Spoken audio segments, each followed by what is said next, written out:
Okay, welcome to the first Thursday night women's Pirkei Avos shiur of the season. For those who are new, welcome, and also just reminder of policies here. Not policies, that's too harsh of a word. I do appreciate when people have their cameras on, even though I understand people are doing other stuff and can't always have their cameras on. It's just easier to feel like I'm talking to human beings instead of names. But again, do what you need to do. Okay, so we are picking up where we left off, which happens, I'm just going to repeat this, what I wrote in the chat, happens to be like the perfect mishnah to start off with, because my big thing this year is teaching Sefer Iyov to my 10th, 11th, and 12th grade classes at Nija. And when I started teaching Iyov, I was thinking about this mishnah, which I've never learned in depth. And on the surface, it kind of seems to undermine all of Iyov. So I thought that this would be a really, really good thing to dive into. I kind of have three goals here. Okay. I mean, the obvious goal is to understand the Mishnah. The second thing is I'm almost more interested in the, how should I put this? The meta takeaway about how we're going to approach the entire topic that this is dealing with rather than the particular idea. And what I mean by that is even if we fail to get an idea for the Mishnah, which I don't think is going to happen, I think there's still a huge gain we could get by seeing how the Sforno approaches this. Okay. And then the third thing is any takeaways for my learning of Iyov. And that's more of a selfish thing. Those on who are coming to the Friday morning shiur or listening to it will go through that journey with me. But we'll see. Okay.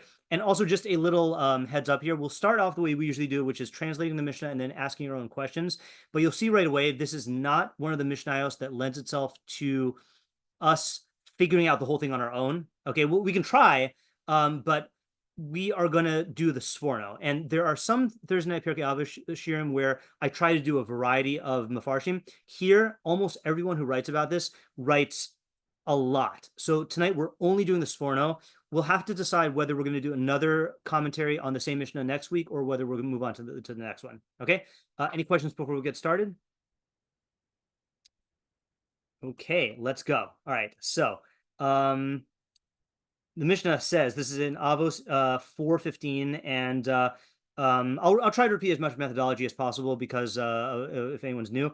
The numberings in Pirkei Avos differ from edition to edition. Okay, I suspect that's either because when they were published in Shas, then it got divided differently, or it might also be because Pirkei Avos was published in Sidurim, and that also kind of took the editing process out of the hands of people who do Shas. So I don't know. So in our count, we're up to 4:15. Okay, Rabbi Yanai Omer, Ein biadenu lo mishalvas harashaim ve'af lo miyisuri hatzadikim. Okay, now usually Tamar or Lauren are the ones who volunteer to translate, but I'll take volunteers if anyone wants to try to translate because they're not here right now. Rabbi Yanai says, that's the easy part. Listen, I could try, but we'll be here all day. Okay, I mean, look, loho bai shalom, someone who's I ashamed. could try a little bit. Okay, go ahead. It seems like it's saying, Rabbi Yanai, Omer Rabbi Yanai says, Ein biadenu lo mishalvas harasham. It's not in our hands. I'm gonna say that it's like the comfort of Rishayim. Okay, good. The comfort. V'af lo misure hatzadikim, and also not the hardships of tzadikim, of righteous people. Okay, hardships is an interesting word. I also debated about how to translate this. Let me just think about it for 1 second here. I believe hardships is good. Affliction? I'm gonna just for the sake of consistency with what I translated later on, I'm gonna go with afflictions. Okay, but we'll have to see whether both of those terms are the best translations. Okay, of the righteous. Okay, okay, good. So ein biadenu, literally, it's not in our hands. Okay, and then lo blank lo is like neither this nor that. So it's not in our hands. I'm gonna go ahead and just add the word neither. Neither, I don't know if this is proper English, but just to emphasize to try to like do the Hebrew, neither the shalva is, so comfort is good. Anyone have another translation for shalva? Again, this is going to be a thing we have to analyze, but I just want to get out all the translations. Isn't there something of if I had translated on my own, I would have said like rescuing. Isn't there like some like component of like going from bad to good? Oh, I know. I think I know what you're talking about because hold on, what's the phrase? I don't. Actually, I don't know if you're thinking of shalva or a different word. I'm not sure. Could be conflating it with something else. So the way I usually translate it is tranquility. Okay. And the reason why I translate it, oops, sorry, tranquility. What am I spelling? Oh, two L's. The reason why I translate it as tranquility instead of comfort is, even though comfort is fine in this context, is because I think lenachem, like nachama, is the more common word for comfort or consolation. So just in order to like not give a what do you call a connotation to the Hebrew that is confusing, I'm going to go with tranquility. Also, I think in the there's two theories of roots for Hebrew, right? There's the one that's familiar, which is that Hebrew words have 3-letter roots, and then there's the one that they have 2. I would not be surprised if shalom and shalva are related, and so peace, tranquility. But again, when we analyze this, you'll see it's not, tranquility might not even be the best word. I just think that's my go-to word. Okay, so neither the tranquility of the Rishaim, which I'm going to transliterate, wicked, and also, oh, now here's the other thing.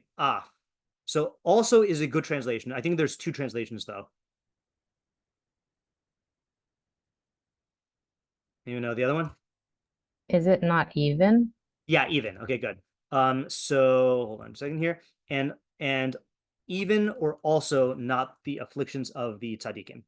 Okay, so that is a good translation here. Okay, what are our questions or problems on this mishnah? And we'll go one at a time.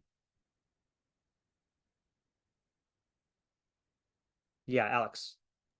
Well, I mean, like, what exactly are we talking about? Are we talking about justice or like, hashgacha or whatever, Okay, so when you say what exactly are we talking about, are you saying like are you saying what in, let me think how to put it. Are you asking about the subject matter? Are you asking about the phenomena? Are you asking about the ein biadenu, like or is that just, are you just asking a general question? I guess specifically, like, it seems very broad what it's talking about, and I'm trying to like understand or clarify Okay. exactly Okay. what the subject is. Okay, yeah. So I'm going to put in what is the subject. I think that's probably the best way to ask it. What is the subject of this mishnah? This seems really broad. Okay, good. Yeah, Vanessa. Why would it be in our hands? What's the Havamina? Okay, good. What is the Hava Amina? And again, Hava Amina is a Gemara term which is not so translatable. It Would we have means, thought otherwise? what would we have thought if Rabbi Yanai didn't tell us this, and why? I'll put it in 2 questions, and why? Yeah, Hudi.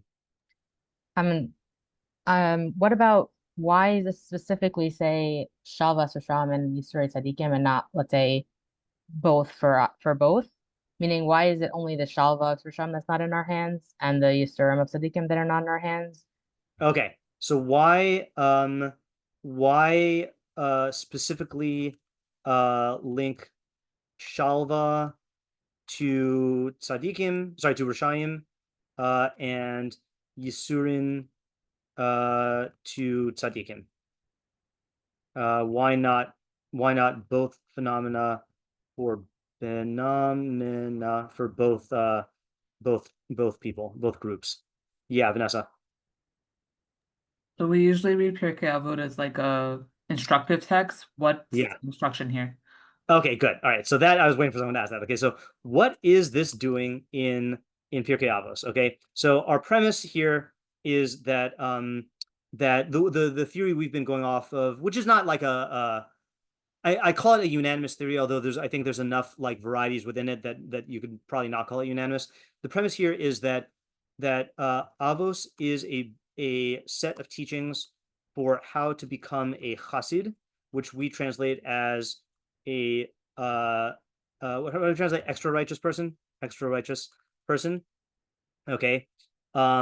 It's not a book of, this is the vocab word I taught my high school students today. Anyone know what you call the subject matter of trying to reconcile God's goodness with the existence of evil in the world?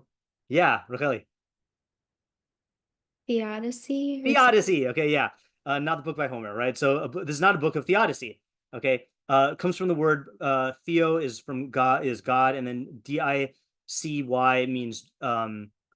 means justification. So there's not a book about justifying God's conduct, right? So like, so what, I guess the question is, what is the practical, Pirkei Avos application?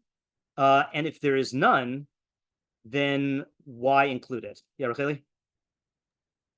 Also just a question on the text, like, does Yeah. it's not in our hands mean we don't have control of it, or we don't have Okay. control of explaining why? Okay, good. So that is going to be a major question here. What does it is not in our hands mean? Okay. Does this mean we can't control it, or can't explain it, or something else? Yeah. Okay, Vanessa. I think this is just sharpening 5 and maybe 3, but this just seems like such a weird way to put like something that's like supposed to be instructive, because it's like it's not in our hands. Okay. Right. Are you supposed to like, okay, fine, maybe the instruction is like it's in God's hands and we're supposed to be doing that, but like that seems kind of pashut and like a weird Right. like it's just weird phrase. I don't know how to formulate that into a question, but like Yeah, sure. And weird, why use like the don't do it, like it ain't in our hands. Like right. So why use that phrase if it's emphasizing that it's in God's hands, duh. And if it's talking about our inability to explain it, say like we don't know or we don't understand, right? Yeah, okay, good. We don't understand. Okay, good. Alex. Kind of in the same vein of that question, like what are we meant to do with this information? Right.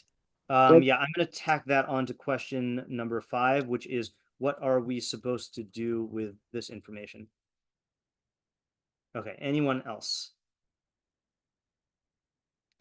I feel like there's some definition questions that need to be asked here, and we can just like rattle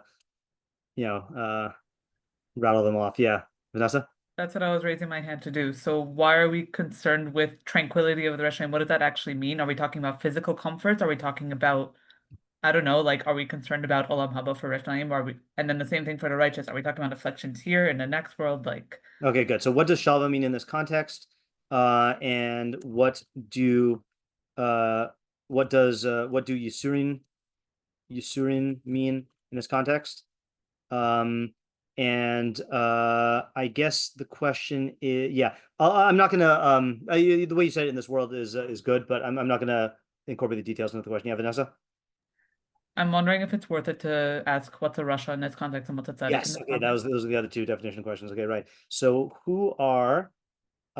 what are, I guess, yeah, what are the definitions of tzaddikim and rishaim in this context? And the reason why we're asking about the context here, and this is, again, I think this is a well-known point, but I'm going to say it anyway, is that there are different definitions for different contexts. So for example, in Mishlei, there's a Mishlaic definition of tzaddik. When you're talking about Rambam and Hilchos Tshuva, or let's say like the judgment of the world on Rosh Hashanah, and everyone is classified as Rishaim or Tzaddikim, so then that's a different definition. If you're talking about in the court of law, you could be defined as a Rasha or Tzaddik legally. If you're talking about Tehillim, that's another definition. If you're talking about mitzvos, it's another definition. So what's the definition here? That's why we need to ask it. Okay. Are we missing any questions? Yeah. Yeah, we are missing a question, but I'll give it. Yeah, Vanessa? The wording is like you would expect this to be like a parallel thing. Like on one hand, we're worried about like tzaddikim and rashaim. Like you would think that they'd be weighed equally in terms of why we're concerned. Like why do the wicked suffer and the righteous prosper? No, opposite. Why do the wicked prosper and the righteous suffer? But it's just saying like it's kind of set up like a kal v'chomer. Okay, yeah. So I'm gonna actually root that question in the meaning of off, because I think it depends on Yeah. how we read off, right? So if off means even, so then what is the kal v'chomer, right? Like, why might we think that we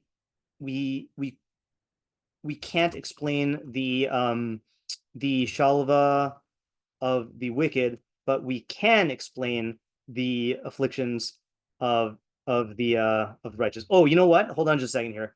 I actually want to look at a homework assignment that I assigned my students because I have not seen the results of this yet. So I gave them a set of I'm just opening this on a different tab here.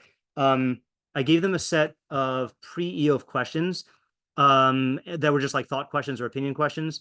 And one of the questions, hold on just a second. Yeah, this is not going to work. Hold on. I just gotta, how can I do this without showing my email? Hold on just 1 second. Oh, there we go. Yeah. Yeah. So one of the questions I asked them was, what are they bothered more by? Tzadik Varalo, why bad things happen to good people, or Rush of a Tovlo, why good things happen to bad people. And I wanted to see what the results were. Hold on just a second here. Okay, now I lost the Zoom thing. Hold on. Okay, there's this and this.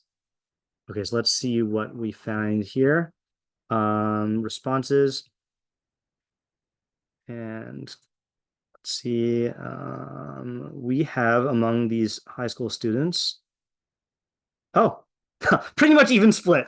Okay, so a third of them roughly are bothered by one, a third by the other, and a third by the other. Okay, that was a boring answer. All right, anyway, I was just curious. I thought that people would be more bothered by why bad things happen to good people, but I was just shocked by how many people are bothered by why, I can never say it, by why good things happen to bad people.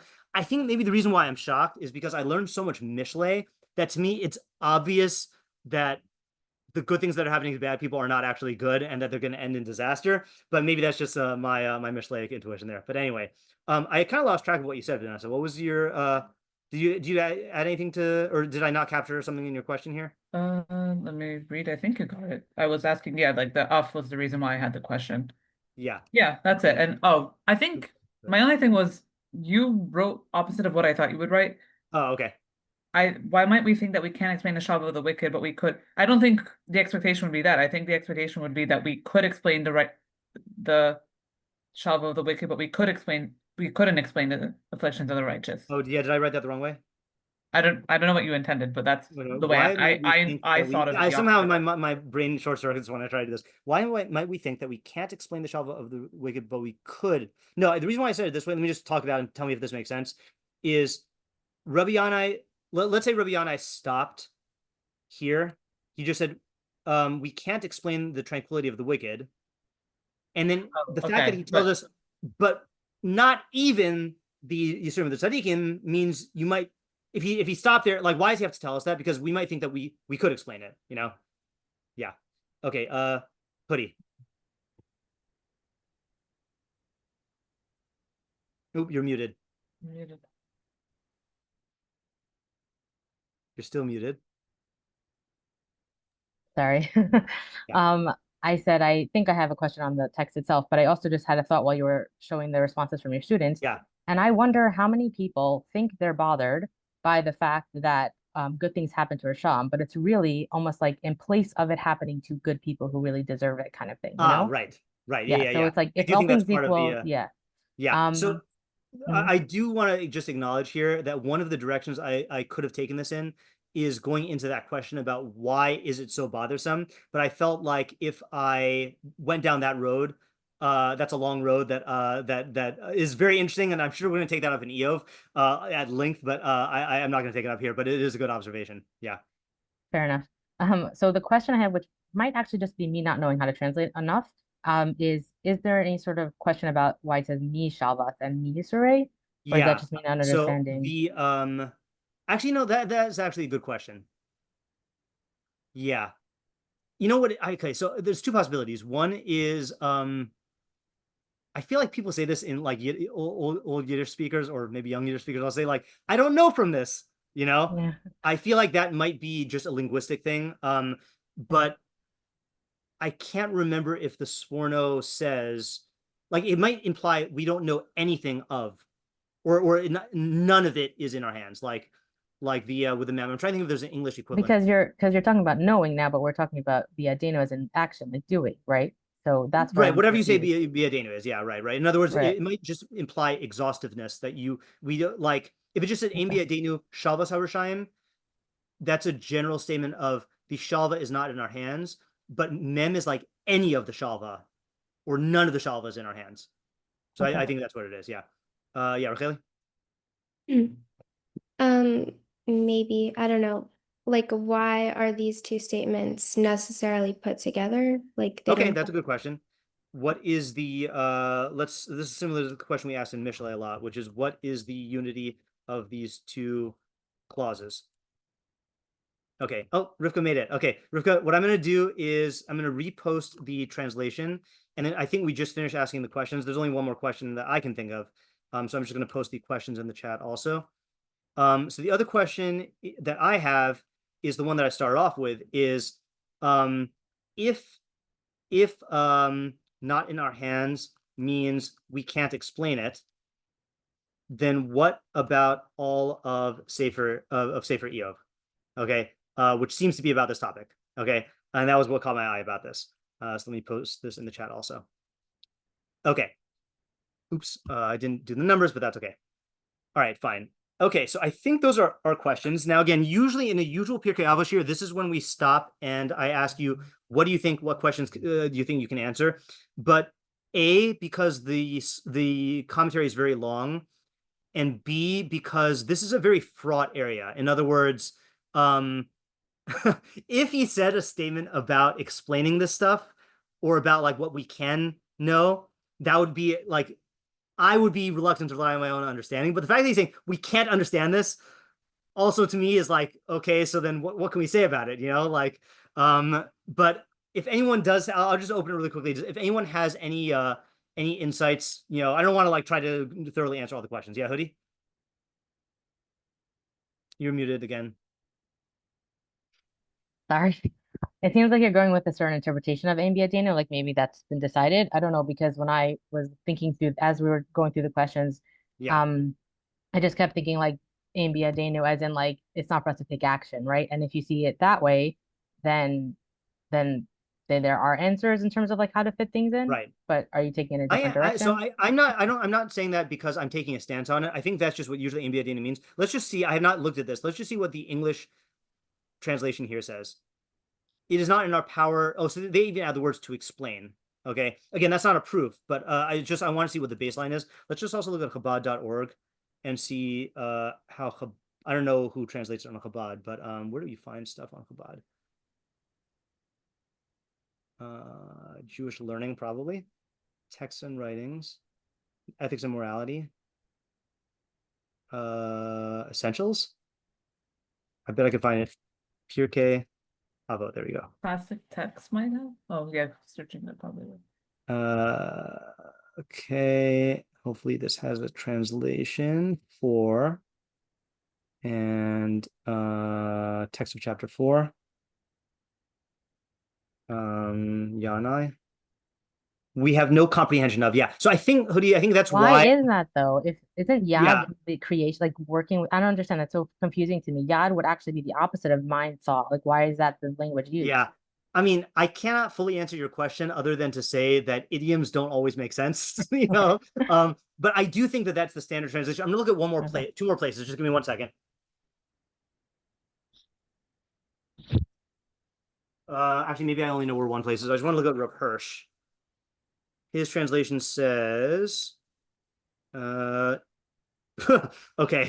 Oh no, he says nothing is in our hands, and then in brackets we can explain neither the prosperity of the lawless nor the suffering of the righteous. So That's that crazy. that I does was seem to having be this. the normal. Okay, Yeah, it just fine. that seems to be the normal idiom. I mean, don't know. I'll try to accept it. Look, I think raining it cats is- and dogs, like why cats and dogs? I'd say birds and frogs. Yeah, Vanessa. I just want to enter this conversation. I wonder if it's like because we don't understand it, there's nothing we can do out of it. Like it's so completely out of our it's out of our hands and called the chomer, it's out of our minds. Like it's like Okay, this is could be. I don't know. We could speculate some more, but let's not. Okay. Anyone else have any other comments to say on any of this before we dive into Sforno? So again, we're going to be learning. Don't treat you again. I'm trying to stress what we usually do. Usually, we're learning the mishnah and trying to get that. Here, I almost want to say we're learning Sforno and using that as our text, which we have not read yet. And then I think that will answer our questions on the Mishnah. Oh, good. Tamara was able to make it. Okay. Apologies for cluttering the chat. I'm going to post this in the chat again for Tamara so she could catch up. Okay, so sorry. That's okay. Glad you made it right before we started the Sforno. Okay, and I'm not going to change the. I am going to change the numbers now. I can correct my neurotic need to make the numbers correct. 9,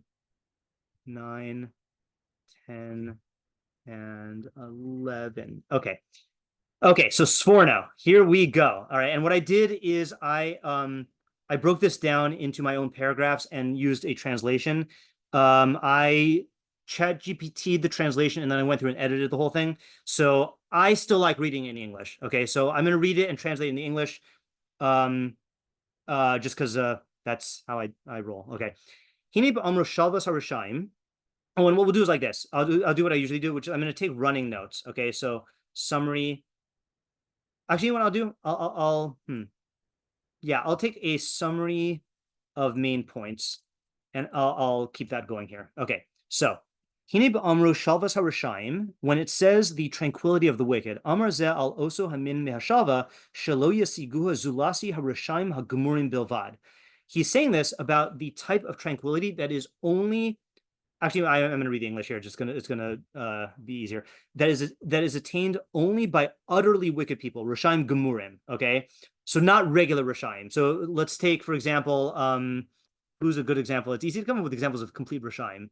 So let's say Xi Jinping, right? Okay, or like Kim Jong-un, right? So these are real Rashaim who are enjoying wealth and prosperity and power.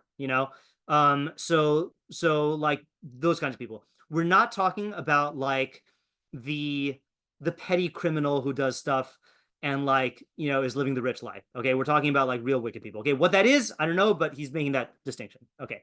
Amro, as it says, Vishalvas Ksilim Ta'abdim in Mishlei 132, the tranquility of the Ksilim will destroy them.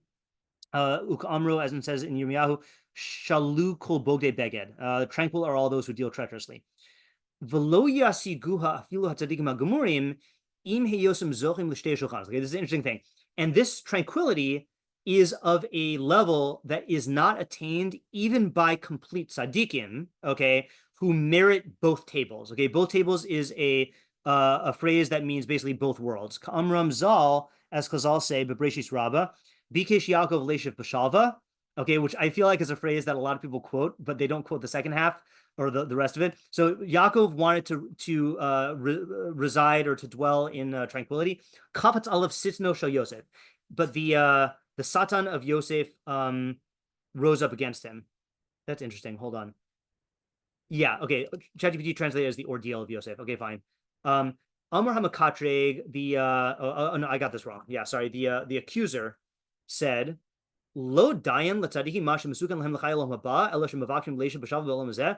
Is it not enough for the tzadikim what is prepared for them in the life in the world to come? Do they also seek to dwell tranquilly in this world? Okay, so let's stop and summarize here. Okay, again, we're not analyzing it; we're just summarizing and asking questions. Okay, so what is the main point of the Sforno here, or points? What would you say? And I'll go ahead and paste these into the chat as we go. Yeah, Vanessa? There's a certain type of tranquility, and that's the tranquility we're talking about here, that it's only attained by someone who's totally wicked and like is not what we think of when we think of like little comforts that like even tzaddikim might get, but we're talking about like this good grand tranquility here. So we're talking specifically about we're talking about specific types of tranquility and specific type of Russia. Okay, so sorry, a specific type, about a specific type of tranquility and a specific type of Russia. Okay, so like total tranquility that even complete tzaddikim don't merit, and total rishayim. Racheli, do me a favor. When you have a question, use the hand raise feature. And the only reason why is because when you use the hand raise feature, it snaps you to the top and I can see that someone's asking a question. Whereas just having your hand up, like sometimes I can't see. Okay, so I'm calling on you now, though. Yeah. I just don't know where to find it. I haven't used Zoom in like a really long Oh, time. okay, fine. If Where you do Alright, you'll hit figure it out. react, it's it says raise hand. Wait. Oh, cool. Okay. I'm I know we didn't like define tranquility yet, Yeah. but I'm just asking, like, is it talking about tranquility, like peace, like mentally? Okay, good. Hold that thought. I was hoping someone would notice that. Okay. Let's actually I just want to sneak peek here. Yeah. Okay. So you know what? I'll make this point. Actually, I'll read one more thing. I'll make the point. Oh, sorry. No, I'll say it now. Okay. So it does not sound like he's talking about tranquility, right? So what word, I guess, would you use for shalva that seems more apt here? I think the thing that makes it not sound like it is he's saying the two tables analogy, right? Being so zoche l'shtei shulchanos means like you get all of the goods in this world and you get all the goods in the next world. Yeah, Hoodie? Could it be like complete satisfaction? Almost like they're Satisfaction complete? is good. Yeah, satisfaction is good. I would almost go further. Let's see. So I'm going to cross this out and say, let's say satisfaction, or I almost want to say prosperity. Okay. Maybe that'll become evident later on. Okay, which is not how you. I mean, I think when people say Yaakov wanted to dwell in tranquility, I think we mean like people mean like he wants to be at peace and not have all this conflict. But Yaakov ended up having the hardest life, you know. But that does not seem like the way the Sforno is taking it. Yeah, Hoodie. Wait, but so, sorry, again, are you suggesting that we're going now to a physical kind of prosperity? So Yeah, we're and moving away I from think the that'll idea be that it clear could when be any we sort of read mental on. tranquility. Because Sorry, I have a theory about how this can fit if it's actually referring to like meaning complete tranquility, like in terms of like mental and right. So emotional. yeah, so I think that this is it's gonna be clear that Sforno means that he's talking about enjoying like uh all the goods of this world, basically, you know, and that's why he uses the Shulchan example. So Okay. yeah, I am interested in your theory, but I also want to stick to the Sforno here. Yeah, Vanessa. Question and then a question on that question. Sure. Are you talking about like material comfort specifically? Or Yes, something? material specifically. Okay, then my question is, how are you reading that? Because that's what it means to have two tables. And is it not enough for the tzaddikim that what is prepared for them in this life, in the life of the world to come to, they also seek to dwell in, again, prosperity is the thing here. Prosperity in this world. So this lashon, this language of what is prepared for them, and table, setting a table for them, does not mean internal peace, because that's not setting a table. Okay, that's just what you're fine. experiencing now. Yeah, that's how I'm reading it. Yeah, Hoodie. Yeah, sorry, I'm not trying to drag the point on, but I just want to understand because actually, isn't Olam Haba not physical at all? So how would that work? Like, what is the prosperity you experience in the world to come? Right. So that's referring to enjoyment in Olam Haba. That's another thing. Also, is that Olam Haba, the reward in Olam Haba, is not being at peace; it's being in a state of enjoyment, and that we get from Pirkei Avos itself. I mean, obviously you're at peace also, but like that we get from Pirkei Avos where it says, is it in this chapter? Hold on. It is in. Give me 1 second. Oh, wait, no. Chorus. Wait, is it chorus? Hold on. Sha'a achas. Hold on. Oh, it is in this. Oh, it's two mishnahs later. Huhaya Omer, Rabbi Yaakov used to say, Yafa sha'a achas b'tshuva masim tovim ba'olam hazeh mikol chayolam haba. That's not another one. V'yafa sha'a, no.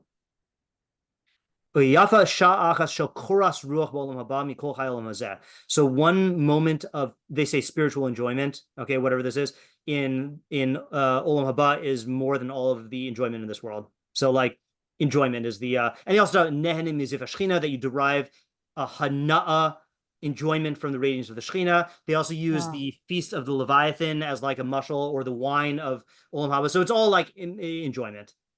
Okay, but it could be enjoyment, but enjoyment itself is more of like a feeling and emotion, not so much like meaning we're not talking about riches like fancy cars Right. We're or talking like about money some sort of necessarily. enjoyment. Bounty. Okay. Yeah. Alex? I just wanted to clarify, is this like, is there an implication that expecting or wanting tranquility or prosperity in both this world and the world to come is a bad thing for tzaddikim Good to want? question. I'm going to actually add that to our list of questions here. I'm going to tack it on to the number 9, which is, for instance, is there an implicit message about how we should relate to shalva and yisurin? Yeah, that's good. I'm just going to have it an open-ended question here. Okay, let's go on.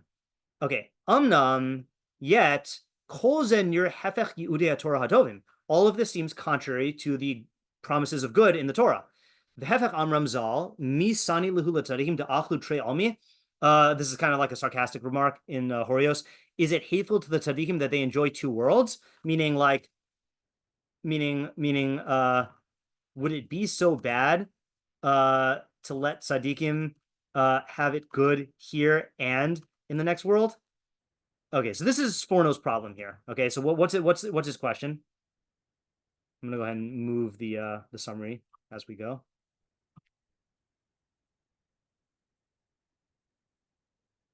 Yeah, Hoodie. Isn't it just what was just said that like why can't they have both? Why can't they have good in this world and the next world? So I mean, that is true, but I think he's asking a more powerful question. He's bringing that statement from the sages to Or support. maybe does it? Sorry, is it that it lowers them that they're no longer tzaddikim if they want or they pursue it in both worlds? I Like don't if they think pursue so. in this world? I don't Okay. think so. What does he mean when he says this seems contrary to the Torah's good promises? What's the problem that he's expressing there? Yeah, Vanessa? It sounds just like the classic question, right? Like, why can't tzaddikim get good things, and why do like? So that is what he's saying here. But what I'm looking at, see the okay. I'll do it this way. I am wrong. That is not the just a support. Okay, so the second question is, what would be so bad? Like, like, wouldn't it be nice for them to enjoy both worlds? But he has a much more powerful question here. Yeah, Vanessa? I'm No? not really sure what you clarified. Let someone else go. Okay, Tamar? Is he referring to the passages in the Torah that say you'll be rewarded if you Yes, keep the Torah? right. There you go. Doesn't the Torah promise, good stuff to tzaddikim in this world, right? We say that in the second paragraph of the Shema. I mean, I know that that arguably is about all of Klal Yisrael, right? But the general thrust of the Torah, all of the Torah's. Look, let's put it this way: we have to remind ourselves here, okay? Nowhere in Tanakh does it mention Olam Haba. Okay, Olam Haba is never dealt with in Torah B'chsav. It's only mentioned in Torah Sheba'al Peh. All the rewards in Torah B'chsav, in the written Torah, are physical, right? And who are they promised to? They're promised to people who keep the mitzvos. So you would think that if you keep the mitzvahs, you get good stuff in this world. And yet this Mishnah seems to be saying that that's not the case. And Ein Biadeno, Yeah, Hoodie? Unless it's 2 different things. Like what the promises of the good things that the tzaddikim will get in this world in the Torah are not what they're talking about here when it comes to like the specific language. So that is the move that the Sforno makes. Okay, good intuition there. Okay, so let's see what he says. Okay, he elaborates on the question a little bit more though first. Okay, so he says like this. V'chein oso hamin miyisurin hamiyuchas l'tzadikim bilvad. So too with the type of afflictions that are only ascribed to tzadikim. V'chein yisurin shel ahava. Okay, which are afflictions of love. Now let me pause here. Okay, how many of you, or not how many of you, have you heard of Yisurin Shel Ava? And if so, what have you heard about it? Okay, I'm seeing some shaking of the heads. I've heard the phrase. I don't have any particular thoughts on it. Fair enough.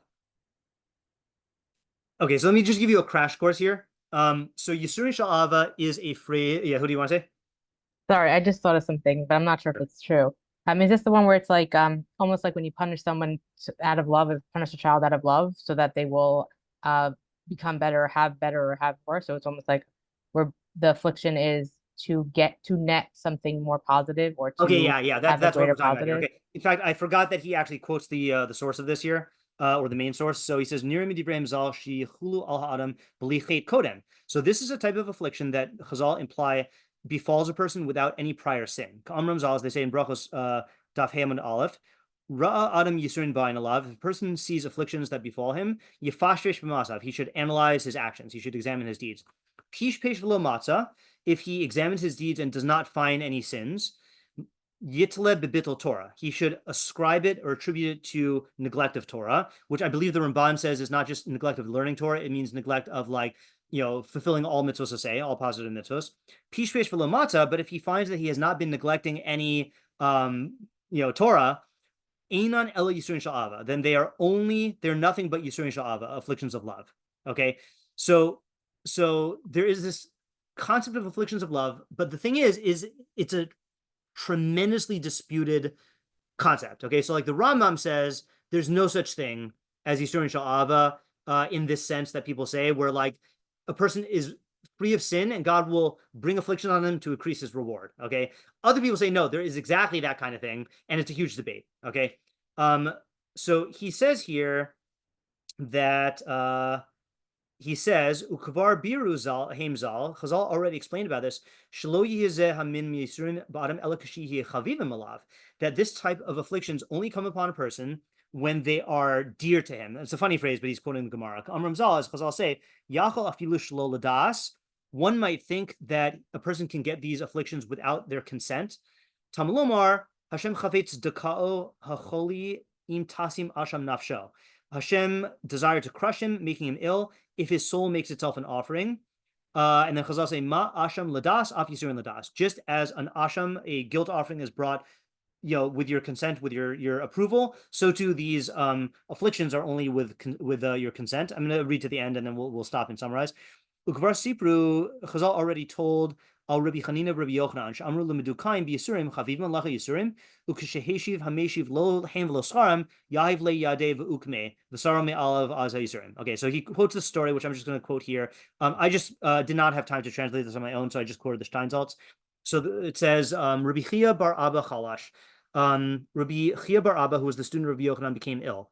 Al Lagabe Rabbi Yochanan. Rabbi Yochanan entered to visit him. Amarle, he said to him, Chavivin Malacha Yisurin, are your afflictions dear to you? Amarle, he said, Lohin v'loskaran, neither they nor their reward. Okay. Amarle, so he said to him, Havli yadach, give me your hand.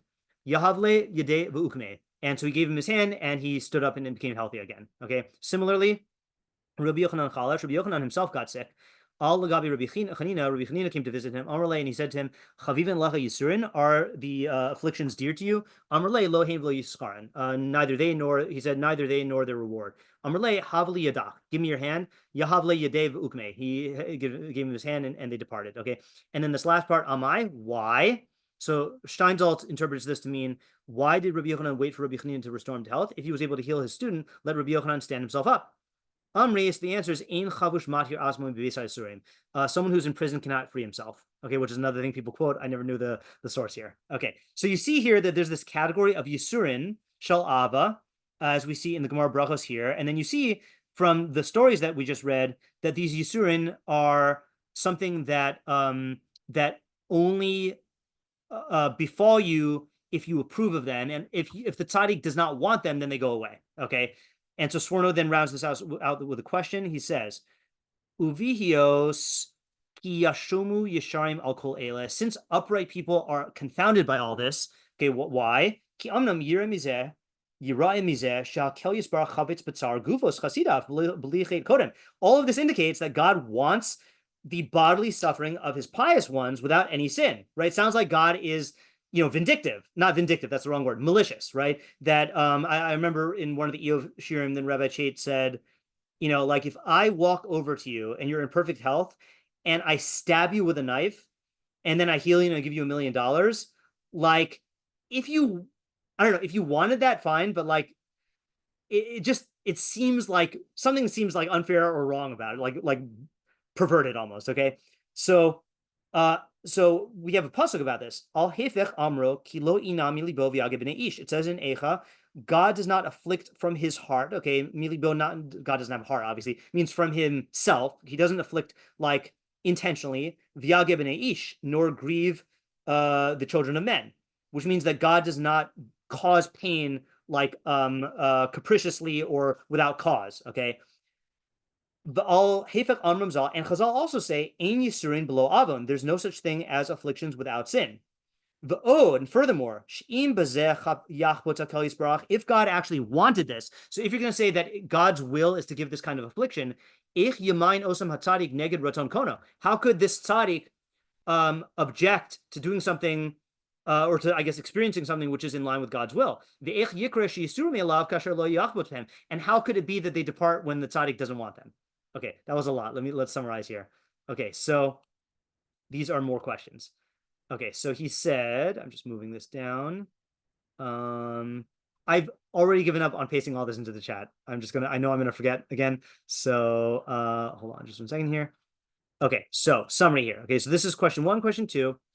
Question 3 is how did he introduce this? He introduced it by saying, oh, same thing with the afflictions that are for tzaddikim themselves. Okay, so likewise, regarding the afflictions that are specific to tzaddikim, okay, i.e., Yisurin shel Ava, okay, afflictions of love, okay, Chazal teach us that these befall the righteous without prior sin. And they actually, I'm gonna not make this as a question. I'm gonna make this as a fact, and then I'll ask the questions on it. And only persist if they are dear to the tzaddikim, and depart when they no longer want them. So the question he asks is, first of all, what did he say? First of all, oh, those are all the facts. Okay, the only questions are here, right? So the upright are confounded by this. So first of all, question is why would God do such a thing? Does he delight in the bodily suffering of the pious? Okay. Furthermore, Eicha says that God does not cause pain without cause, and Chazal say there are no afflictions without sin. Okay. Furthermore, if this is God's will, and this only happens to the righteous, why would they reject them? Okay. And also, if this is God's will, why would he consent to get rid of them? Okay, so these are the Sforno's questions. Yeah, Racheli. Isn't like Chazal saying there are no afflictions without sin basically just explaining why people suffer then? Like, isn't that just basic Right. theodicy? So they are saying that, but there still is a contradiction, because this is really a contradiction in Chazal themselves, which, I'll comment on the contradiction, then I'll just give methodology here. On the one hand, this whole Gemara here indicates that there is a category of afflictions that come without sin, because it says here that if you don't have any sin, then that's what happens. But then they also say that there's no afflictions without sin. Now, methodologically, agadic statements, non-halachic statements in Chazal do not have to be consistent, okay? Because each one was said by a different person, and you don't have to unify them. Sforno is just pointing out, like, Chazal, at the end of the day, are teaching, like, you do find these two contrary teachings in Chazal, so we have to make sense. How do we reconcile them? Like, how do we have a thing of Yisurin Shel Ava and a statement that there's no afflictions without sin? So you are right that they are trying to explain why do people suffer, but, like, how are they doing that if they're saying that, like, on the one hand, it must be because of a sin, but on the other hand, it could also not be because of a sin? Like, we need to reconcile the contradiction. Yeah, Vanessa? I feel like I don't think there's a resolution. I think this is a hard question, but I think the direction of a resolution might be in what is the point of afflictions? Is it to Right. rectify sin in a sense of justice, or is it to, like, cause you to like do teshuva and to improve your midot and to like Okay. achieve a different level. Okay, good. Also good intuition. You and Hoodie have intuited what Sforno was going to say. Okay, so hold on to that thought. Yeah, Hoodie?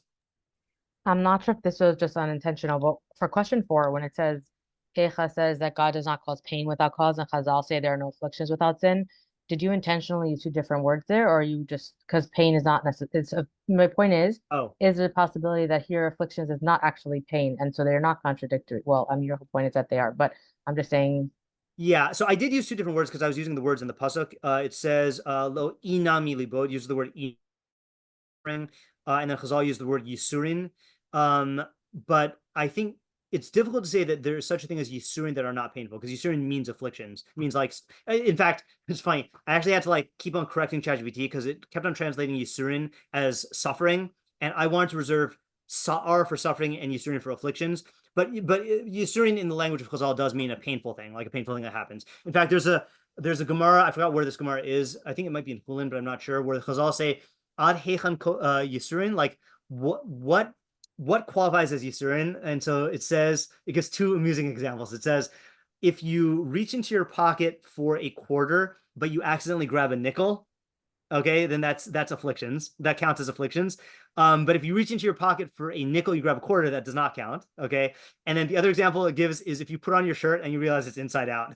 Okay. So like that's the lowest bar of what yisurin are. And then it goes all the way up to, we'll see some painful examples in a little while of like people who are like covered in boils and stuff. Can I just ask them, what is the question for question 4? Yeah. Is that, how then can there be these afflictions of love without prior sin? Yeah. Vanessa? So that opened up a question for me that I had earlier. So when we're talking about the Shalom Reshayim, are we talking about just physical tranquility? Are we talking about the sense that they have everything, even if they don't like technically have every little thing they could possibly want? Like, are we only talking about like rich people? Good question. Or are we talking about like the unity of both, where like it's someone who has everything and feels like he has everything? Okay, so that is a good question, and that's where I'd be willing to entertain a little bit about a person's internal world. My only point earlier in translating shalva as prosperity is Sforno is definitely talking about enjoyable stuff happening to you and painful stuff happening to you, you know? So you may be right that like the Rishayim that we're talking about and the tranquility is where like they're enjoying stuff and nothing is disturbing them. Okay, and we'll see him quote a statement like that in a little while. But yeah, there is that is like the little threshold about where it goes into the internal. Okay, yeah, Hoodie. No, sorry, I just lost it. Never mind. Okay, sure.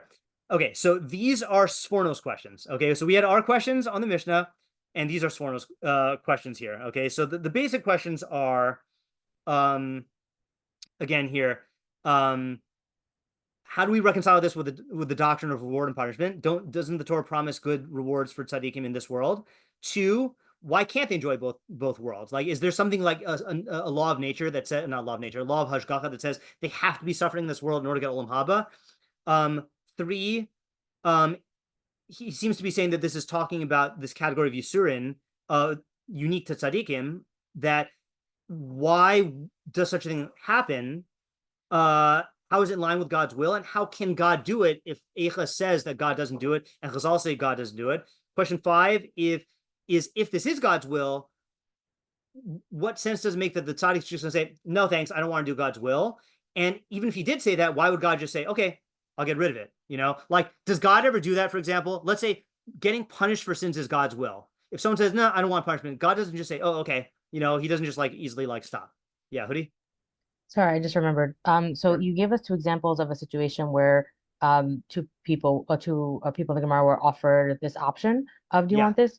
Do we have any situations also in the Gemara where someone was offered and accepted it, like wanted, or where it was clear that they wanted this type we're gonna of... see that. We're gonna see that in a little while. Okay. Yeah, I think I'm pretty sure. Okay, so now let's see his answer. Okay, this is where he explains the Mishnah. Okay, and again, we had a good spoiler alert. This is in line with what Hoodie was saying and in line with what Vanessa was saying. Okay.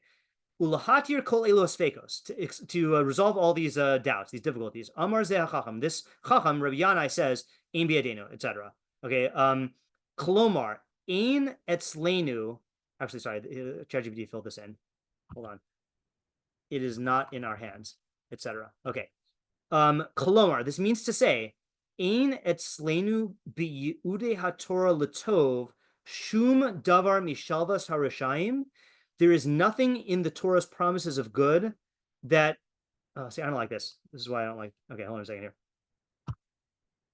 I'm going to just translate this whole thing. This is the key line. That's why I want to make sure I get it the way I did it. I went over the translation from ChatGPT, but like I guess not carefully enough.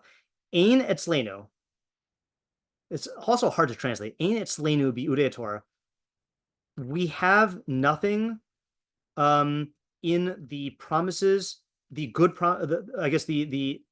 the promises of the Torah for good reward. Anything like the prosperity of the wicked. V'chein bi'udei Torah l'ra.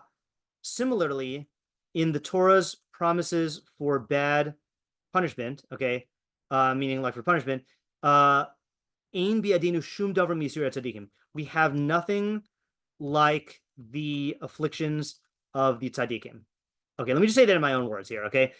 So it's not any of the two possibilities we said. When we were translating the Mishnah above, we said either ein bi'adinu means it's not in our ability to explain, or we can't do anything about it, okay?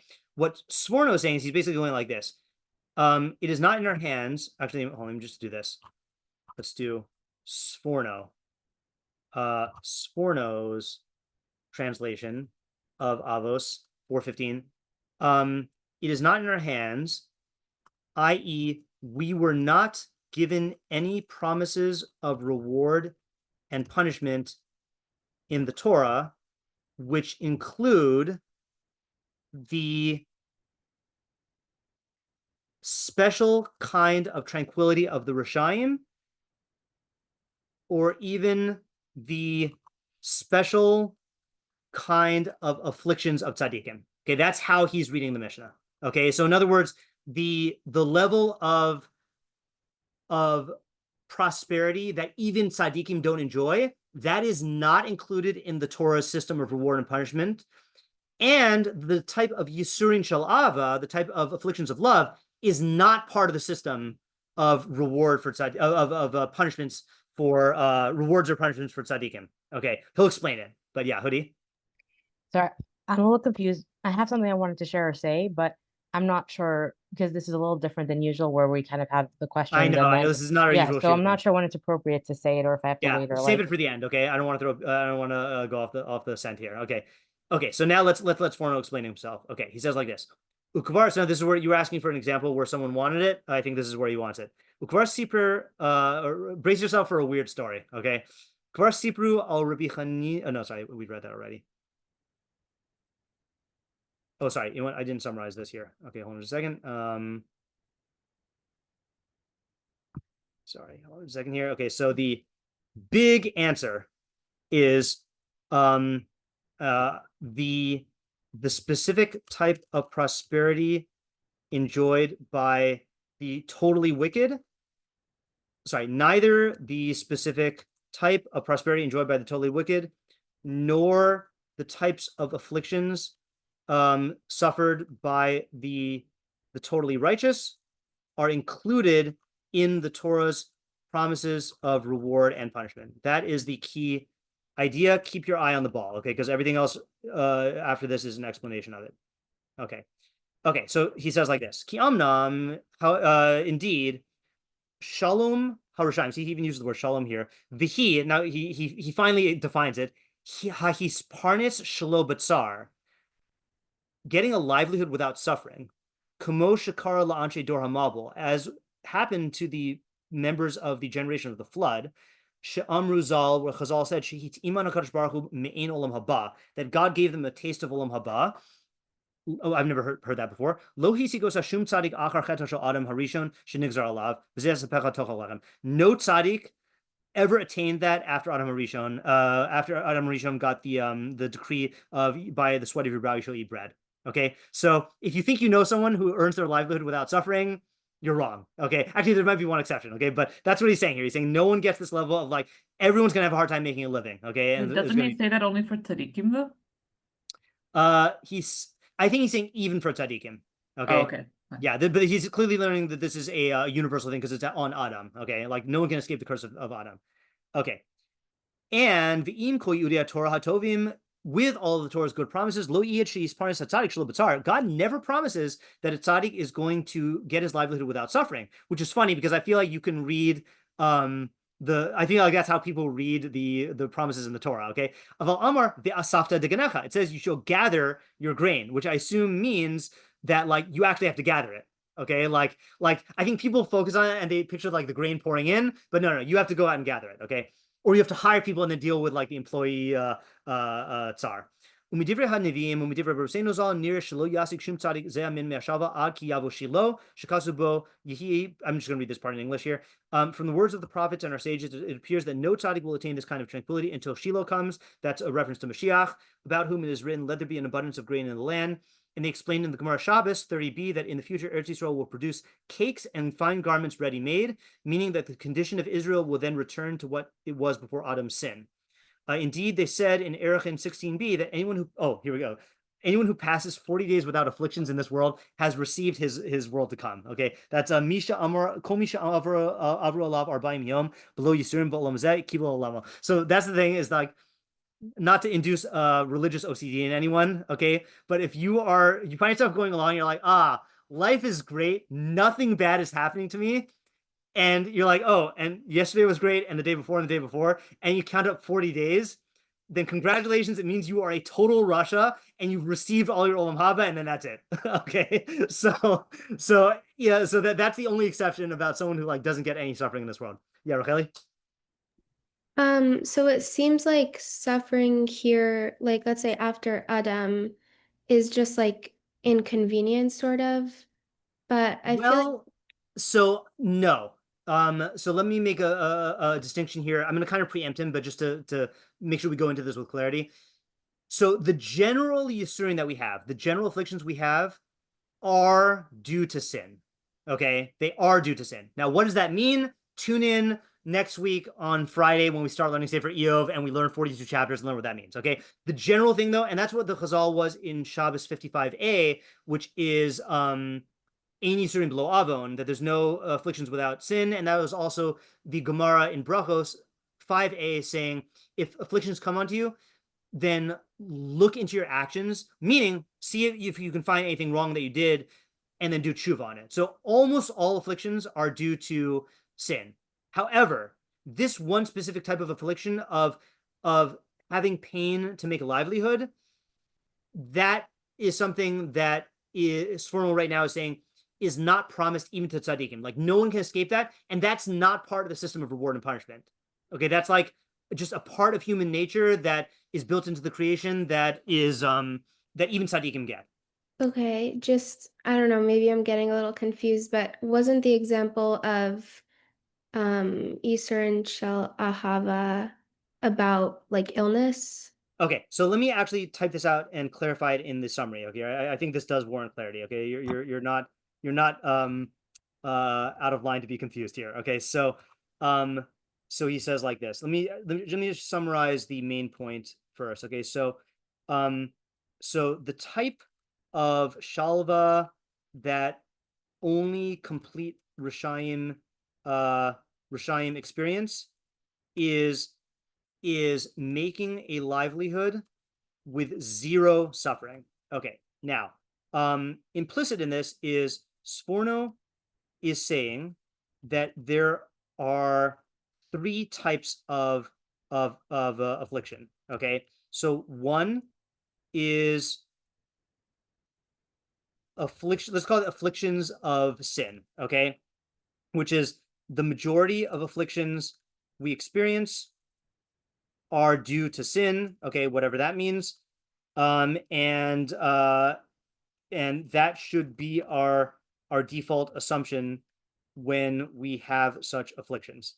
Okay, two is afflictions of earning a livelihood. Okay, that's nothing to do with reward and punishment, because this is part of Adam's curse and will affect everyone, even tzaddikim, until Mashiach. Then, this is the part I think that was causing confusion. Afflictions of love, which he has not yet explained how it works, okay, is only for complete tzaddikim, but not part of the system of reward and punishment. Okay, so in other words, the only one that's part of the system of reward and punishment is afflictions of sin, but the afflictions of learning a livelihood is just built into the nature of creation after Adam, and the afflictions of love is something that is not part of reward and punishment, and he has yet to explain what it is part of, and what the purpose is. Okay, that doesn't clarify everything, but hopefully that helps you to at least keep score about what afflictions we're talking about. Okay, again, he's not finished the explanation yet, so don't expect total clarity yet here, okay? Oh, sorry, I didn't see in the chat. Yeah, okay. All right. Let's continue on in Sforno and see his explanation here. Okay, so he says, Ukamochen. Wait, did I finish reading the first part? Yes, I did. Oh yeah, anyone who's past 40 days without afflictions has received his punishment. Okay, so Ukamochen Amar Zeh Chacham She'ein Etzleinu Miyudei HaTorah Lara Shum Davar Mi Moresh Yavu Yisurim Al Ha'adam Bilti Avon Kodem. So there's nothing in the Torah's promises of harmful retribution that indicates that afflictions come upon a person without prior sin. That was a little bit of a double negative there, okay? There is nothing in the Torah's promises of harmful retribution that indicates that afflictions come upon a person without prior sin. I'm not processing that for some reason.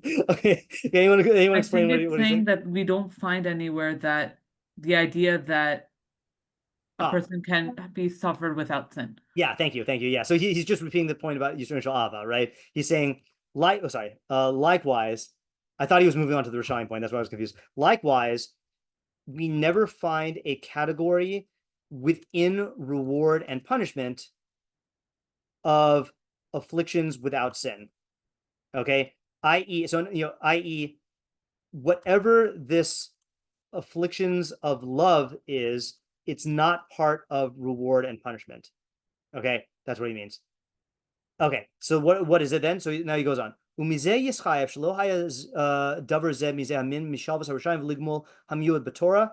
to read this in English. It's going to flow smoother. From this, it follows that neither the prosperity of the Rishaim nor the afflictions of the Tzaddikim are the reward and punishment in the Torah. Rather, okay, now this is where he says what it is positively. Hold on, I'm just going to make this a separate paragraph because it's less confusing to me. Okay, rather of all, rather the prosperity of the Rishaim is to cast them down from a high roof into a deep pit. Okay, anyone think of an example of that in Tanakh? Anyone have a favorite go-to example of someone who was like had a lot of success and then Tamar? Haman, okay, Haman is the quintessential example, right? So Haman was elevated to this position of prominence and had all this wealth and all these sons, and then it was just to bring him down. Yeah, Vanessa? I thought you were gonna say Korach because he literally fell into the deep pit, and I thought that's funny. Yeah, Korach might be also. Yeah. That's a good candidate as well. The only thing is he didn't really. Actually, it's funny. Yes, Haman seems to have suffered way more than Korach did, but yeah, that's a good example.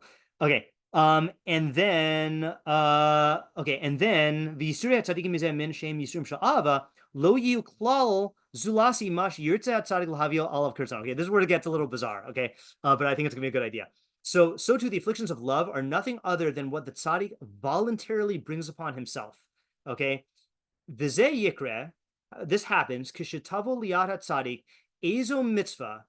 When some mitzvah comes into the hand of a tzaddik, meaning some mitzvah, like a tzaddik has an opportunity to do some mitzvah, sh'im asa'a mikabel al hasachar, that if he did it, he would receive reward. V'im lo asa'a, and if he didn't do it, inu makabel ala puranos, then there is no retribution that he would suffer.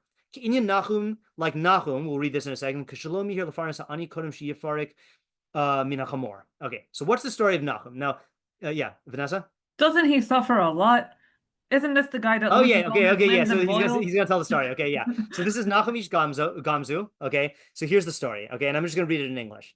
The Gemara relates another story about a rundown building. Okay, this is in the rundown building part. They said about Nachum Ish Gamzu that he was blind in both eyes, both his arms were amputated, both his legs were amputated, and his entire body was covered in boils. Okay, a little bit worse than Iyov, because Iyov just had the boils, but no blindness or amputations.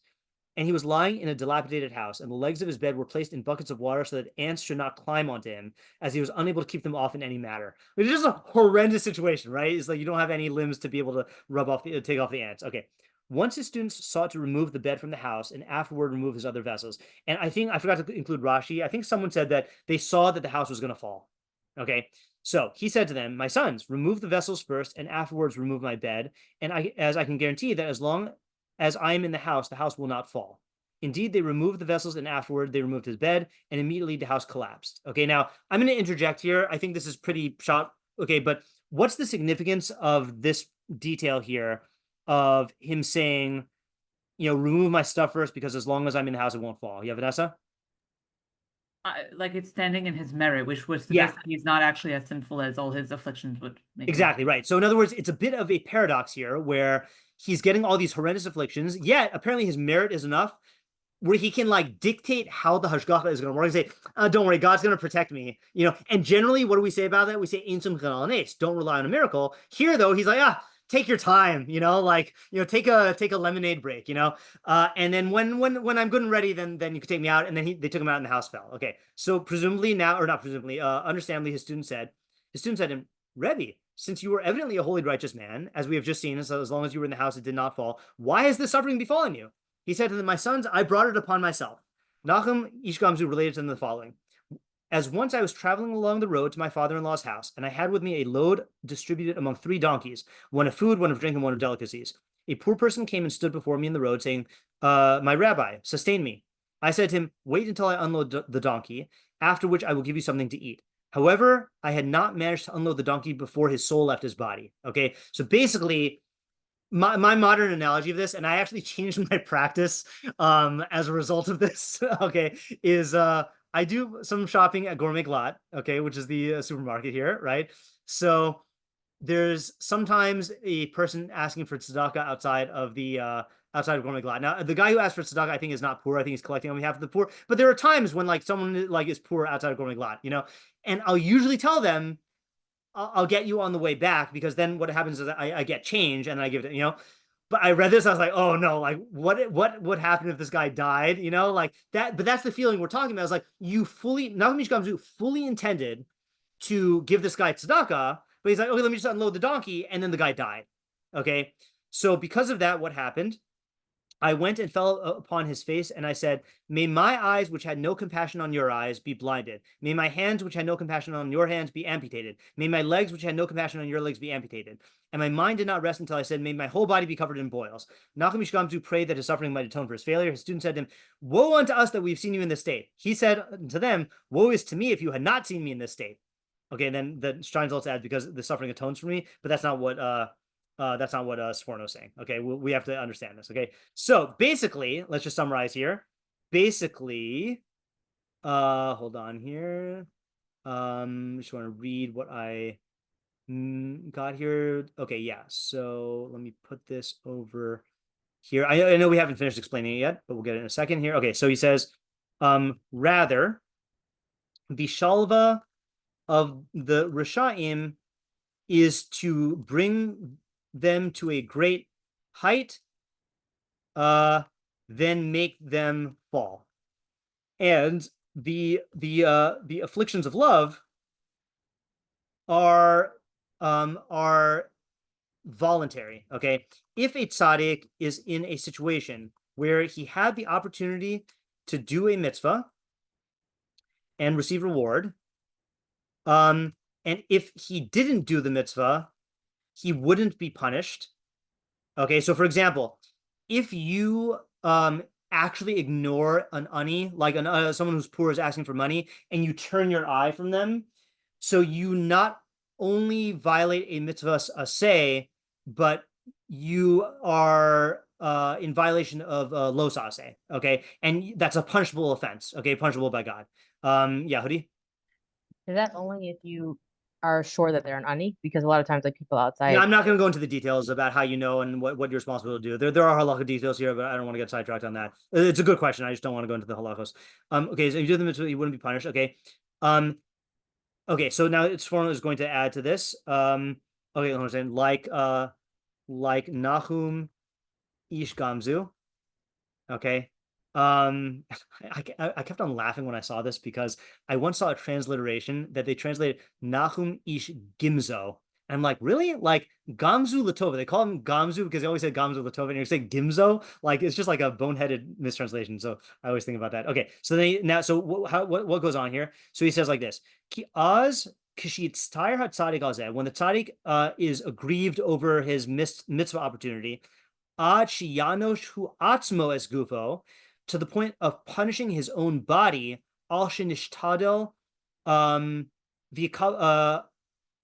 think this is actually a typo. I think this really should say al shalonishtadel, for not striving to do the mitzvah when he should have. Okay, that's how I'm interpreting it. V'yikabel alav yisurim alzeh, and he accepts upon himself afflictions because of this. Hine hu b'lisafik ki ilu asa ha-mitzvah. Then without a doubt, it's as if he did the mitzvah. Okay, v'hosif limso ba'chein be'enei hakel yisbarach, and he will find further favor in the eyes of God. V'chein al piv yatzau v'al piv yavo'u oso ha'yisurim, and therefore these afflictions come and go at his command. Kamosh sipru zal al Rabbi Elazar Rabbi Shimon v'zulaso, like Chazal say in another story, which I did not quote here. Okay, so let me just summarize this, and then we have some explaining to do. Okay, so what did I say? If a tzaddik is in a situation where he had the opportunity to do a mitzvah and receive reward, and if he didn't do the mitzvah, he wouldn't be punished like Nachum Ish Gamzu. So the tzaddik can bring afflictions upon himself, and when he does, it will be considered as though he did that mitzvah, and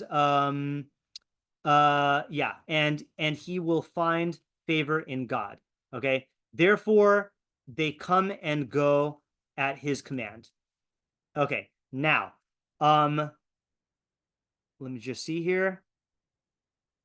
Okay, I actually want to stop and analyze this right now here. Okay, so what do you think about that? You have any questions or problems on that? No?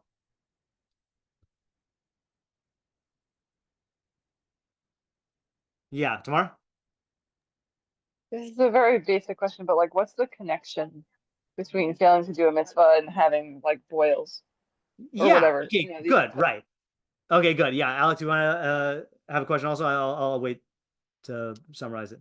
Yeah, it doesn't inherently make sense to me because before we were saying it's not in our hands, but in this case, like it kind of seems like it is on the tzaddik's hands because he's bringing the affliction upon himself. Okay, so remember that when we read it, we said not in our hands means it's not in our control, but Sforno said not in our hands means it's not included in the promises that were given to us in reward and punishment. Thank you for the clarification. Yeah, a lot to keep track of here. Yeah. So my question is similar to, Raquel? Wait, sorry. I just don't understand how he got that from Ein Biadenu. How he got the original move, Ein Biadenu? Yeah, like how did he translate that as it's not in the Torah's reward and punishment system? Yeah, so the way he's reading it is like think about the fact that God gave us certain information about how reward and punishment works, or certain promises of reward and punishment. So those are the promises, the divine promises that are in our hands, meaning that God gave to us. And he's saying God didn't give us any promises that you're going to escape.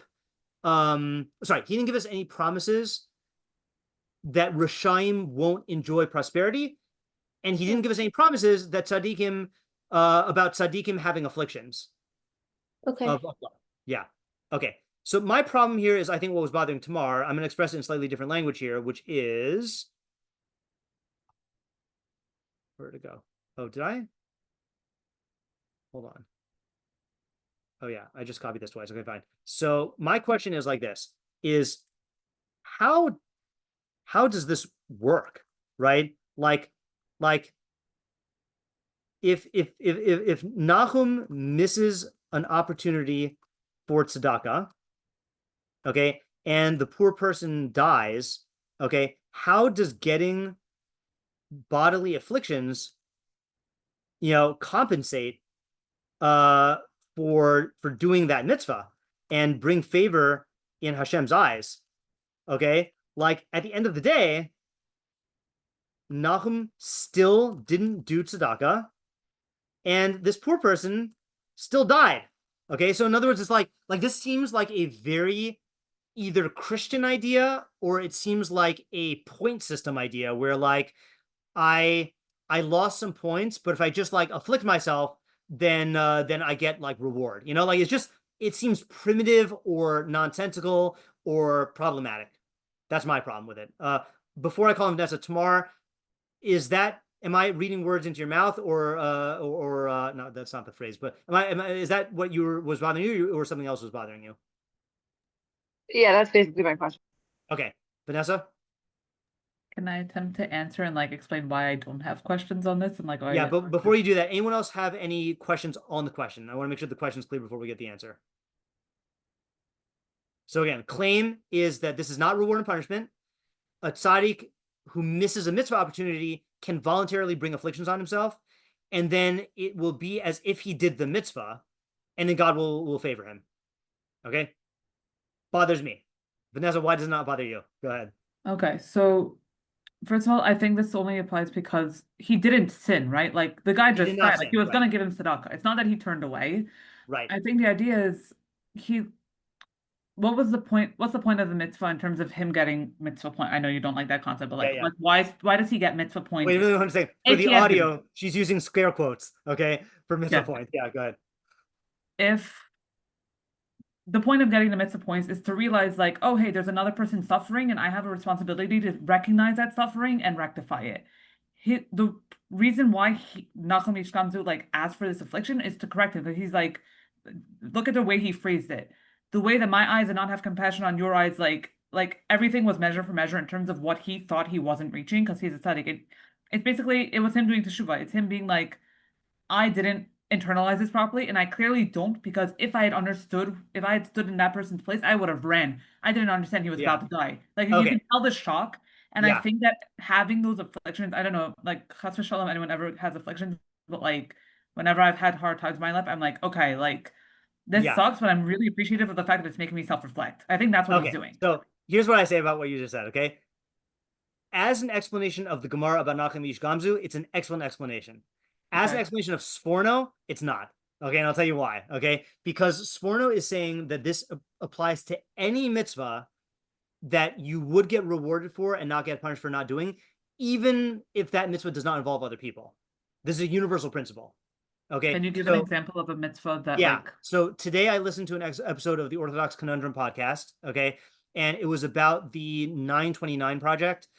Which is this endeavor, kind of like Daf Yomi, where you learn a parak of Tanakh each weekday, like together, and like there's 929 chapters, and then you finish it in a year. So this podcast was an interview with the guy who started it, Rabbi Binyamin Lau.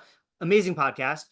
And so he was talking about how like he was not interested in Tanakh, but this opportunity came his way, okay, and he decided to launch this project and devote a bunch of his life to it. Okay, now let's say he did not take this opportunity. Okay, would he have been punished? No, of course not. Like, there's no sin to not start public Torah learning projects, right? But he by taking this opportunity, he did get there's definitely a reward, right? Like he started this whole project. Now, let's say he decided to not take the opportunity, and then later on he realized, oh man, that was a missed opportunity. I'm now going to amputate my legs and stuff like that. Like, has nothing to do with identification with other people and like suffering. So it's being out on l'makom, it's something that was totally between him and God, and human empathy was not involved. So again, if you just read the Gemara, I'd say your explanation is a great explanation of the Gemara, but Sforno was saying this is a universal principle about all mitzvos, whether interpersonal or between you and God, that it was a missed mitzvah opportunity. I'll give you a ridiculous example, okay? And I'm not taking a stance on this, okay? There are many people who put on Rabbeinu Tam tefillin, okay, in addition to regular tefillin, right?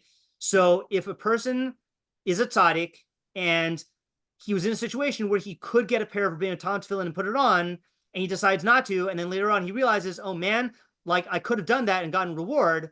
now may God amputate my arms. And then it's as if I put on tefillin. I think that's not an equivalency though. I think like in this case, a person was suffering, so Nachum Gamzu asked for Yeah, suffering in this put in case that of place. Nachum Gamzu. But that's not what Sforno's saying. Sforno's saying any case where tzaddik had the opportunity to do a mitzvah and he didn't, then and to get reward, then that's this category of Yisur Sha'ava, and he could have not mentioned Nachum Gamzu. So even though Nachum Gamzu is a great example, don't make your idea contingent on Nachum Gamzu. Okay. Yeah. I get the question now. Okay, good. Yeah, Racheli. Why would suffering compensate? Why wouldn't a person just like ask for another opportunity to do the mitzvah they That's a good question also. Yeah, okay, so that's the second question here, okay, which is, I'm going to add this here, which is, why is suffering necessary for this? Why not just ask God to give you another opportunity for a mitzvah? Now, you could have an easy answer to that and say, well, maybe there is no other opportunity. Like in the Nachum Gamzu thing, it was a once in a, I can't call it once in a lifetime, unless I want to make a morbid joke about that poor person's lifetime. But like, it was a unique opportunity where like, he only had one opportunity to give to that one poor person, But I think it's a good question because you could ask another opportunity. It's like, fine, just, do it again, Yeah, good. Tamar? Can I give like sort of not a full answer, but like a thought based on the language? Yeah. I think that two things that are jumping out to me in the language of this Sforno. One is that it's his body that didn't follow through, or that didn't make an effort. Yeah. And also that it's bothering him. It's not like he like wishes or like davens even, but that the fact that it's bothering him causes the pain to his body. Okay, that's good. All right, that is a good clue. Okay. In the interest of time, by the way, there's no way we're finishing by 8:30. If you have to go, you have to go. I just want to show you how far the Sforno, there's 3 more paragraphs of the Sforno, so we are almost done, but we're just not going to finish by 8:30. Okay, so let me share this idea that I have, and it's also not a complete idea. Okay, so here's what you so I think you have to say several things. Okay, so first thing is, first of all, when Sforno says it's as if he did the mitzvah, you can't take that literally, okay? In other words, bodily suffering is not equal to doing mitzvos, okay? It's just not, like, except for suffering on Yom Kippur, okay, right? But again, putting on tefillin is a specific mitzvah. Tzedakah is a specific mitzvah. Learning Torah is a specific mitzvah. You cannot tell me that, like, suffering is as if you did those mitzvahs, okay? So, yeah, Alex? I'm just curious because isn't true teshuva like if you were in that situation again, you would do something differently? The kind of suffering he asks for disables him from being able to That's also true. Do real teshuva. That's a good additional problem here. Okay. So okay, hold on a second. So you must say that it's only as if he did the mitzvah in a certain sense. Okay. So the question is this is my clue here. This is my clue. So the question is, in what sense? Okay.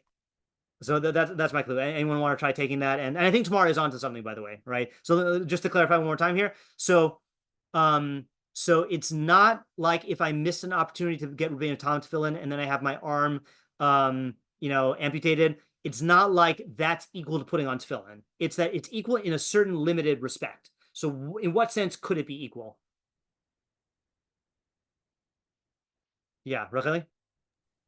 Maybe that you're like subjugating your body in some way. Oh, okay, good. All right, that is that's part of what I'm gonna say. You want to add to that? Okay, I'm gonna say this before I type it. Okay, so here's what I think. Okay, whenever you do a mitzvah, you're doing two things. Okay, one is you are getting the particular benefits of that mitzvah. Okay, so again, in learning Torah, it's the knowledge that you get. In giving tzedakah, it's doing justice, or it's helping the poor, or it's cultivating rachamim, empathy, and stuff like that. But you're also just doing something else. Okay, there is a constant battle between attachment to the material world as a value and attachment to the world of developing your non-material soul. Okay, and it's a constant struggle. Now, when you miss a mitzvah opportunity, okay, you missed, it's true you missed the particular opportunity to perfect yourself in a certain way. And that opportunity is either gone or you could do another mitzvah, okay? But you did something else. You also, I guess, I don't know if you want to say moved 1 inch closer to valuing the physical, or maybe a better way to say it is you allowed your valuing of the physical to override an opportunity to get further attached to the world of the metaphysical, okay, of your soul, okay?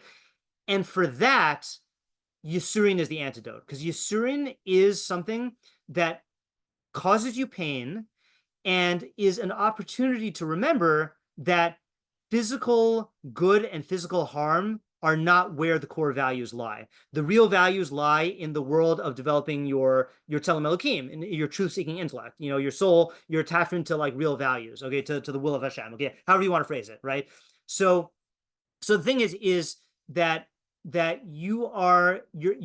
when he says it's as if you're doing the mitzvah, it's not as if you're doing the mitzvah in the sense of that you get the benefits of that mitzvah. It's you are rectifying the damage you caused yourself by giving in to a worldly priority or a worldly value, and you're breaking your attachment to that worldly value through that suffering. Okay, I'm going to type that out, and if you have any questions, then let me know. Okay, so I'm going to just say this here. Every mitzvah is an opportunity to attach yourself to, I'm going to call it, I don't like the S word, but spiritual values. Okay, it's just a handy word here. Okay, right? And every missed mitzvah opportunity results either in remaining stationary with an A means standing still, E is paper, right? Or strengthening, that's not how you're supposed to, strengthening your attachment to the physical world. Okay, the antidote to that, or the way to rectify that, is through YUTorah, through physical affliction, which reminds you that the true values lie beyond the physical. Okay, yeah, Racheli. So I kind of just have this same question as before, and maybe other people, that like, why does it have to be affliction? Like, why can't someone just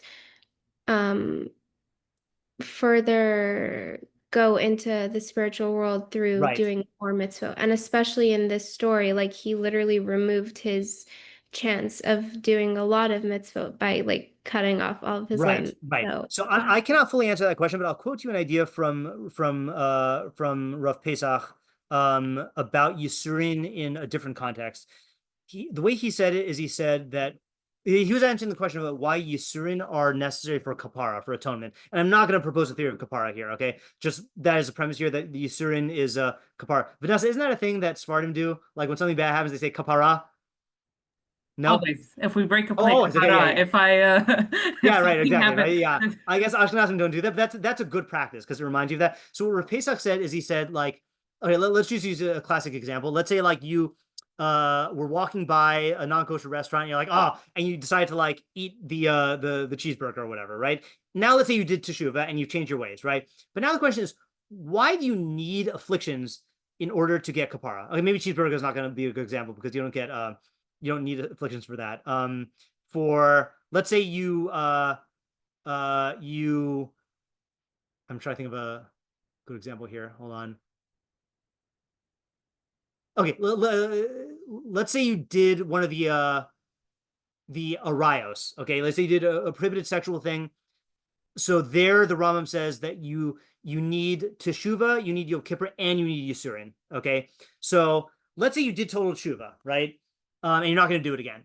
So the question is, why do you need afflictions? So what Rav Pesach said is, he said, because there is a part of your psyche that feels like you got away with it. That feels like, oh, I got that pleasure. It's in the bank, like I had that. At least we had our fling or whatever, So the afflictions counteract that in the context of tshuva. It's not going to automatically happen, but it makes you, it's a further thing that breaks you from that feeling that the physical world is where it's at. Okay. On the chat, No, sorry, Rav Pesach is Rabbi Pesach Chait, who's the Rosh HaYeshiva of our yeshiva. Yeah. I just want to read the chat here. Rivka says, maybe they feel like their body separates them from being close to God, and they think that hurting their body removes that barrier. Doesn't sound like a healthy way to handle that. Yeah, I agree. Yeah. So what I'm trying to say here is that I think Racheli's right, and Rivka is right, that like definitely do another mitzvah, strengthen your attachment to the spiritual. But what I'm bringing up this idea from Pesach for is there is like this scorecard where you feel like, I had a real good by doing this avera, or I had a real good by like not doing this mitzvah. Like, let's say you decide to watch your favorite TV show instead of going out and doing chesed, right? So there is a part of you that feels like, I really experienced a good. It was just a lesser good, But no, that's not where the real good is. So you can counteract that feeling of I got the real good through afflictions. So again, when you apply this, look, I think if we did this, it would be unhealthy, okay? And we need to talk to a therapist, right?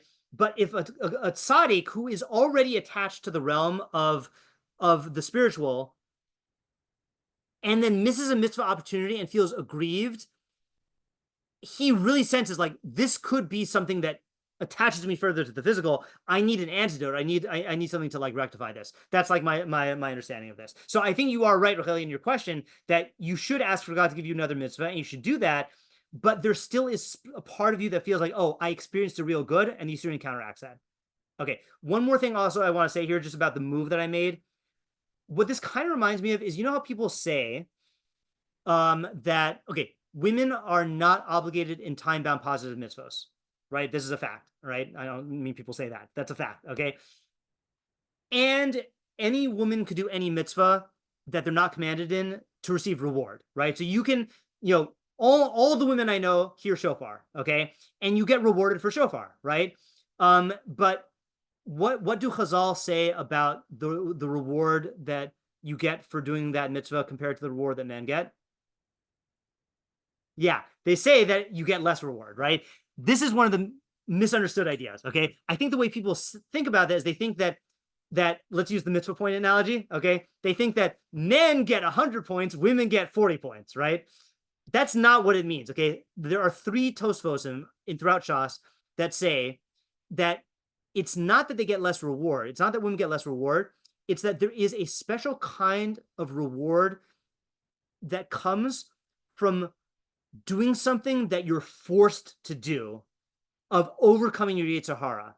And no amount of voluntary mitzvos can artificially create that, okay? Unless maybe you make a netter, but then even that, you were the one who made the netter, So what it's saying is that an optional, so in other words, like this is a better example. Women are not obligated in the mitzvah of saying the Shema, okay? What's the purpose of Shema? It's to think about God's oneness and to strengthen your love of God and all this other stuff. So when a woman says the Shema and when a man says the Shema, the effects of the mitzvah are exactly the same and the rewards are exactly the same, but there's only one difference, is a man has to say the Shema no matter what, and he has to overcome his Yetzer Hara to not say the Shema. A woman can voluntarily say the Shema, but it's an act of choice. And acts of choice, you don't have the same overcoming of your psychological resistance, So that's like the kind of move that led me to understand the Sforno in this way, is that doing a mitzvah that you missed the opportunity for, if you miss an opportunity to do a mitzvah and then you make yourself suffer, and Sforno says that's equal to doing a mitzvah, it's not actually equal to doing a mitzvah, but in one respect, there is something that is the same. So I'm just methodologically, that's the move I'm making. Okay, let's finish the Sforno, and then we'll just go back and answer our questions, and then we'll call it a night. Okay. Again, you don't feel obligated to say. I thought that this would be done by 8:30, but this is a long Sforno. Okay. Yawning So he because says, Salichot's happening. It's not you, I promise. oh, okay. Okay. So then he says like this. Yeah. Uvazeh Gamkin, I'll just read it in English. By this, the sage also resolved the problem raised by Yirmiyahu and Chavakuk, who cried out about the matter of the tzaddik who suffers and the rasha who prospers. For Moshe Rabbeinu already explained it when he said, he repays those who hate him to their face to destroy them, and who shows no favor and takes no bribe. Okay, so Sforno says, I'm not going to fully explain this right now, but Sforno says, sorry, let's take this gigantic Sforno summary here. So Sforno here says, he's not going to actually explain this until 2 paragraphs later, this also answers the problem that bothered the Nevi'im. Okay, so there are Nevi'im, especially Habakkuk and who did he say? Habakkuk and Yirmiyahu. Yirmiyahu and Habakkuk, who were upset about Tzadik V'Ralo and Rasha V'Tovlo. Okay, how does this answer it? Hold off. He'll say in a little while. The sage resolved this problem by saying, we have nothing of these matters. That is, in all that we do have in the Torah's promises of good and bad, whether they are forms of preparation or forms of reward and punishment for the tzaddikim and Rishaim in this world and in the next, there is nothing of the prosperity of the Rishaim nor of the afflictions of love. From this it follows that neither of these is reward or punishment from God. Okay, again, that's his overarching point here. Rather, the prosperity of the Rishaim is only to magnify their downfall and ruin them. He's just summarizing his idea. As it says, you surely set them in slippery places, you cast them down into ruin.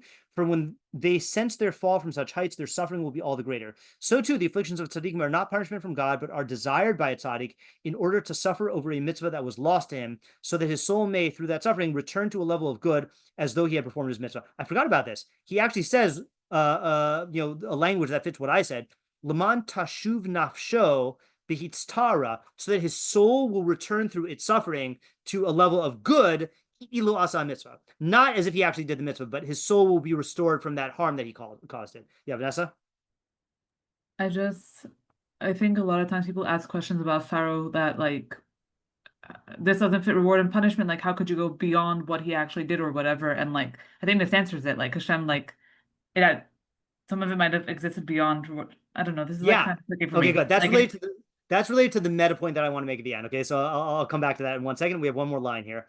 However, the prophets were aggrieved at the type of prosperity that befalls the Rishaim, not as though they were grieving over the good of the Rishaim over a distortion of justice, but because of the harm it caused the tzaddikim through the great arrogance and power of the Rishaim.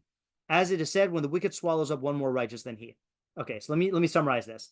This was also the problem that bothered the prophets.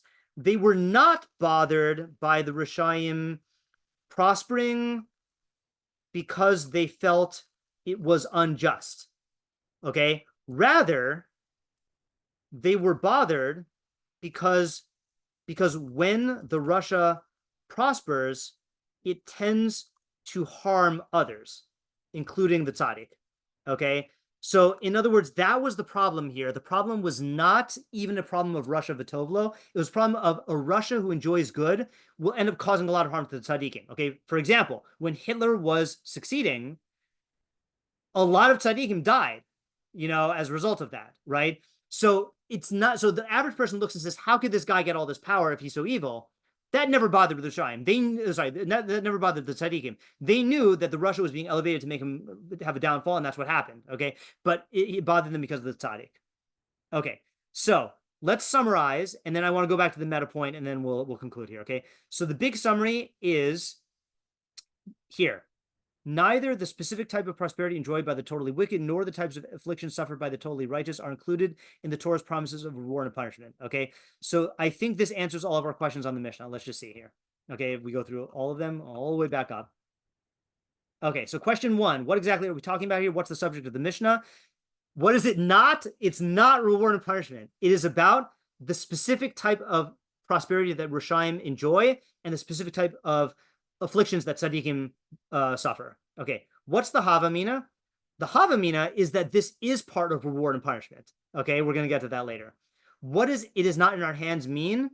It does not mean it's not in our control, and it doesn't mean we can't explain it. It means it's not those two phenomena of that type of shalva and this type of yisurin are not included in the promises of reward and punishment that God gave us in the Torah. They're not part of the system of reward and punishment. What does shalva mean in this context? It means enjoying prosperity without having to work for it. What do yisurim mean in this context? It means the suffering that tzaddikim bring upon themselves voluntarily, okay, which can range all the way to amputating your legs. What are the definitions of tzaddikim and Rishaim in this context? Total tzaddikim and total Rishaim. If off means even, what's the kal v'chomer? Sforno is not learning it that it means even. Okay, he's learning it that it means also. why specifically link Shalva to the Rishaim and the Yisurim to the Tzaddikim? Why not both phenomena for both groups? Because as we saw from Sforno, we're talking specifically about the Shalva that only is enjoyed by the Rishaim and not by the Tzaddikim, and we're talking about the afflictions that are only experienced by the Tzaddikim and not the Rishaim. So it is specific. Okay, this is not universal Yisurim and universal Shalva. I'll call on you in a second, Racheli. What is this doing in Pirkei Avos? So how do you answer this question? What do you think this is doing in Pirkei Avos here?